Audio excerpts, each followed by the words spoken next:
Hapa hakuna msumukate. Well, say that President William Ruto's ongoing tour of Mount Kenya has been dubbed as developmental, but according to pundits, the timing of the tour and the tailored anti-handshake message appears to be a tack to calm the seemingly restless mountain and its leaders, even as the Azimio and Kenya Kwanza talks commence on Wednesday. NTV's Sydney Chazima, in this report, interrogates the political sense of the president's ongoing Mount Kenya tour. President William Ruto's trip to the Mount Kenya region comes to a close in the next few days. This trip has been touted as a move to calm the mountain, with talks of an impending handshake and a denial of the same being rife.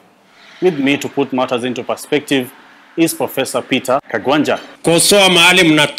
Professor Kagwanja, a political strategist, argues that the Azimio Kenya Kwanza talks, which are in the horizon, may have been touted as a means to a handshake between President Ruto and Azimio leader Raila Odinga. The talk about handshake between Raila Odinga and William Ruto basically sounded the death knell for the support that William Ruto has in Mount Kenya. This perhaps informed President Ruto's trip to the region, bearing a basket of goodies with an aim of calming the populace and decimating the talk of a handshake. You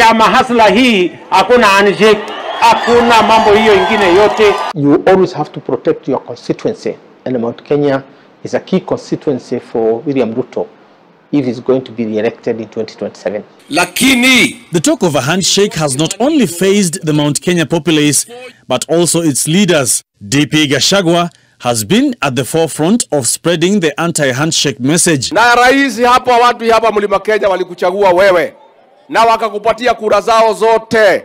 Wamesema kwa kauli moja mambo ya handshake hawataki. Like-minded leaders from the region have also picked up cue. Huwezi endelea kututisha ati tukija kuongea tunaongea na blackmail ati tusipopeana nusu mkate wewe utarudi kwa maandamano. Mikutano ya hiyo partisan ifanywe Uhuru Park na wakuwe wameweka kamera ndio watu wa Kenya waone na wasikie ni jambo gani wanaongelelea. A handshake has been known to cause a displacing ripple effect in the country's governance structure.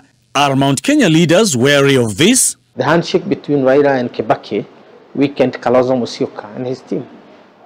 The handshake between Uhuru Kenyatta and Raila Odinga challenged Ruto and threatened to weaken his position. Actually did weaken his position. And therefore, a handshake between Ruto and Raila will mean Rigathi Gachagua and his team will be the one who are weakened. Azimio leader Raila Odinga has equally marshaled his troops to pour cold water on the talk of a handshake. Sisi hatujasema hata siku moja tunataka kuwa ndani ya serikali ya Ruto. Mambo yanataka handshake. Sitaki.